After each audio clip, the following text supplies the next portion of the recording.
Hey everybody, Jason Burmis here, and let's just get right into it. Thank God they did not make this sequel to Forrest Gump. It would have been a true dumpster fire, and man, it would have ruined such a great film. Let me first talk about how great 1994 was in movies and why this movie was so special.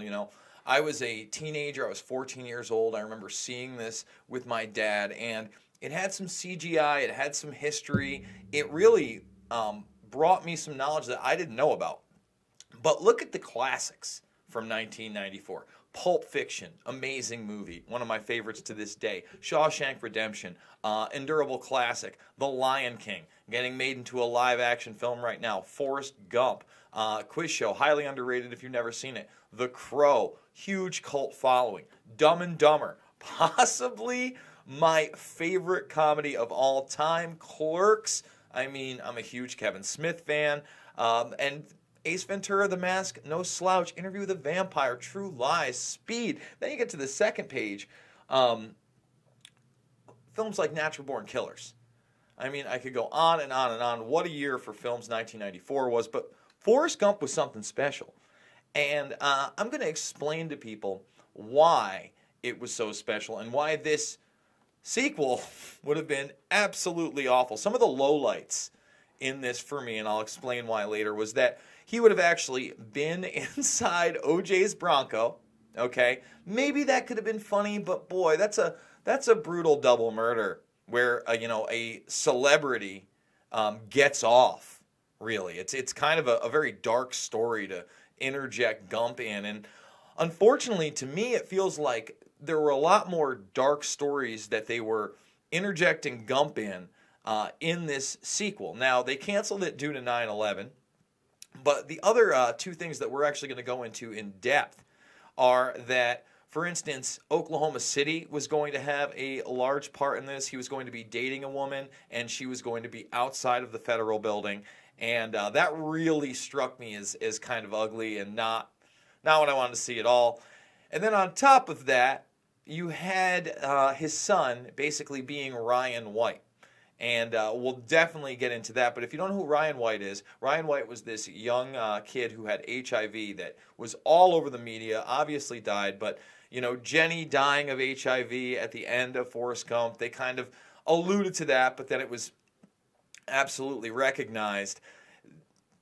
Just some dark storytelling and some twisted storytelling to me. Let's look at some of the great things about this. Now, when they start with the history here, one of the first scenes, you find out how Forrest Gump gets his name. And it's from Nathan Bedford Forrest. And Nathan Bedford Forrest here, as they're showing, is actually the originator of the Ku Klux Klan, folks. So if you look behind me, you can see right there. And they just did an incredible job of kind of taking you through this history. Very indifferent, though. It's not like they go in depth into the Ku Klux Klan. It's just there. And I think that's kind of an important aspect to this. And I clipped together some more of these clips. For instance, what you have here is a clip where it's the end of segregation, or at least the beginning of the end of segregation, and those last attempts. And here you have George Wallace, and of course Gump interjecting himself here. I don't want to play too much in a row. I don't want to get those copyright strikes, but George Wallace, this political figure, huge political figure at the time, you check him out, and again, this is before the internet, so why is this important to me? Well, if you watch this, they do it in a funny way, and I'm all about this. They have Gump pick up a book and hand it to one of the black girls that's now going to be attending school there. Now, Wallace obviously highly objects to this if you're unfamiliar with the history there, but the military came out. And then they cut to a scene here where they start giving you historical footage. And this is pre-internet. And I cut it there, but if you don't know what that is, George Wallace had an assassination attempt where he was shot at close range several times right there and survived it. And that was like, whoa, shocking. But again, very apolitical Didn't talk about it. So then you have this scene here. And again, it's such a great movie, just great storytelling throughout. But I'm going to show you again why the stories in the sequel looked ugly. And, you know, this CGI looks almost hackneyed at this point. But again, this is 1994. And after this encounter, again, a little bit more history. They don't show the violence of the Zapruder film as they do with Wallace. And they also talk about Robert Kennedy. So, why then am I, you know, a bit upset that this sequel has all these very odd things? Well, you know, this is the guy that wrote the script, and again, they canceled it after 9/11. Bear admits that it paid millions of dollars in HIV infection cases, not just in English. So what I'm about to reveal to you is that Ryan White, for instance, he didn't get AIDS or HIV from his mother. He got it supposedly, and I'm going to give you supposedly and allegedly. Supposedly he got it from a tainted blood transfusion. That was the hype. Arthur Ashe, who was also a famous tennis player, also happened to be a hemophiliac. Okay, said the same thing, blood transfusion. But Baer, at the time, was making a drug called Factor VIII, and that's what they paid millions out. They were injecting people with live HIV virus. And if you doubt me, years and years ago, Scarborough, before he had his wife on there, just watch for yourself. Okay, let's talk about the rat of the week. Why is Bayer Corporation the rat of the week? Internal documents show that after this company positively, absolutely knew that they had a medication that was infected with the AIDS virus, they took the product off the market in the U.S. and then they dumped it in France, Europe, Asia, and Latin America. Whoa! So you're telling me that they injected people with live HIV virus in the United States, got caught, knew about it. Instead of dumping that, they brought it across the world. Across the world. Bayer, you know, still in business today. Just had a $66 billion merger with another great company out there, Monsanto. Now, think about this. Now, before I'm going to go back to that clip, I'm going to show everybody Ryan White here in this article. So here's Ryan White, and that was Haley Joe Osment, I believe, right? Was that Haley? I think so, right? That way back in the day, Haley Joe Osment. And they were going to make him into this poor character, this kid that supposedly had a bad blood transfusion, got live HIV, but probably was also on Factor VIII. And now we know that Bayer was injecting people with a drug, an injection, not an oral drug, and then they shipped it overseas when they got caught. The medicine's called Factor VIII. It was an injection medicine that was used for hemophiliacs, mostly children. Children had been born with an incurable disease. Wait a minute, children? Wait, Ryan White's a child? No, I'm sure that wasn't in Forrest Gump too, okay? Mike, so hold on. So you're telling me that Bayer knew that this drug was infected with the AIDS virus, they yanked it from the market in America, and then they dumped it in markets overseas? They had to figure out a way, Joe, to make a profit on a product that they could not sell in America. So they made a huge profit. They dropped the product in Japan, Spain, and France. By the way, Joe, government officials in France that allowed that to happen actually had to go to prison for it. In America, not one corporate executive for this company has been indicted or even criminally investigated. What? Wait, we didn't put rich people in prison for giving people HIV and AIDS?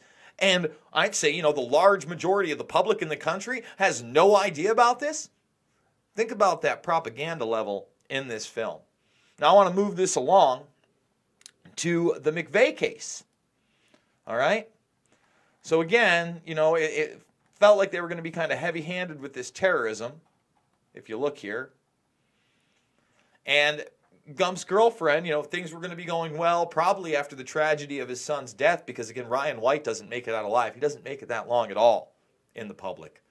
Really sad story there. But she would be outside of the building waiting for Forrest to go out on a date, and then this would happen. Now, again, the narrative in the United States is a lone wolf with a truck bomb named Timothy McVeigh. Well, I'm going to tell you right now, there's a lot more to that story. So if you like, you just go over to my page, Invisible Empire. did this film back in 2010. We are going to play the McVeigh Oklahoma City chapter, probably break it down for you. But you tell me what happened. The majority of people still believe that Timothy McVeigh was a right-wing extremist who bombed the Oklahoma City building with a Ryder truck because he was upset with the government. People close to the event told a very different story. A local congressman believes that convicted bomber Timothy McVeigh and his accused co-conspirator Terry Nichols are not the only ones involved. The Oklahoma State Representative Charles Key produced a videotape featuring witnesses who claim to have seen Timothy McVeigh with another man the morning of the bombing. He was wearing a ball cap. Timothy McVeigh had his on backwards, which just like this. It was on his head. The other gentleman had his on like this. In fact, the FBI had actively pursued John Doe number 2 in its initial investigation. So let's stop there. We've got eyewitnesses. We've got a congressman coming forward. We've got an FBI sketch of second gentleman. But don't worry, they told you the truth about the rest of it, right? Then denied his existence altogether. There were also multiple reports that explosives were found inside the Murrah building. The Justice Department is reporting that a second explosive device has been found in the AP Murrah building in downtown Oklahoma City. Mike, you're still with us, aren't you? Yes, I am, and I might tell you in addition to that, in fact what we were told at the scene a few minutes ago was that in fact 2 different explosive devices were found in addition to the one that went off. The second explosive was found and defused. The third explosive that was found, and they are working on right now as we speak, I understand, both the second and third explosives, if you can imagine this, were larger than the first. Bomb squads were actually caught on video pulling into the building to retrieve these devices. They'll back that trailer down there, and the bomb squad folks will go in, and they will use that trailer. You see the bucket on the back there, sort of, this is how they would transport the explosive device away from this populated area to try to do something with it. Let me just stop it there, because we're going to find a little bit more evidence of that. Bomb squads going in and taking out explosive devices. Why is this so important? Again, they said it was a truck bomb. There are not supposed to be explosives in this building. It gets much worse. Down the street at the Murrah building again, I see another bomb truck going, so apparently they're going to try to get out that third bomb that's been talked about. This was even confirmed by the governor at the time, Frank Keating. One device was deactivated. Apparently there's another device, and obviously whatever did the damage to the Murrah building was a tremendous, very sophisticated explosive device. So again, right there's the governor confirming it. So this isn't just false media reports or, wake of the moment stuff. Do you think the government got bad information that they defused a second explosive device in the building? Members of the ATF who would have normally been in the building were tipped off prior to the bombing. He saw what appeared to be a police bomb squad truck near the Murrah building 2 hours before the blast. It had a shield on the side of the door, and it said bomb disposal or bomb squad below it, and I really found that interesting. Another witness who spoke to ABC News on the condition of anonymity will tell the grand jury tomorrow he was told by an ATF official agents working in the building had been warned in advance not to come to work. So let's stop it there. We've got bombs inside the building. We've got one defused, confirmed by the governor. We've now got a bomb squad there hours before the event, and we have members of the ATF being warned not to come to work that morning. Just came out and told me that the ATF wasn't in the building that day. They'd been tipped by their pagers not to come to work, which I was flabbergasted. McVeigh would even claim in a letter written to his sister, which was published by the New York Times, that he was actually recruited for black operations, which included smuggling drugs into the United States, as well as assassinations. One may brush this off as the ravings of a madman. However, McVeigh was filmed at the Camp Grafton military facility in North Dakota on August 3, 1993. McVeigh's official records state that he was discharged over a year prior from the Army Reserve in May of 1992.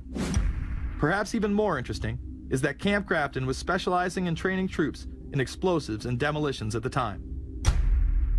When all was said and done, the security tapes reported to have captured the entire thing on video were rounded up and classified. In 2009, they were finally released, and magically none of them caught the bombing. The excuse being they were all having their tapes changed at that exact moment.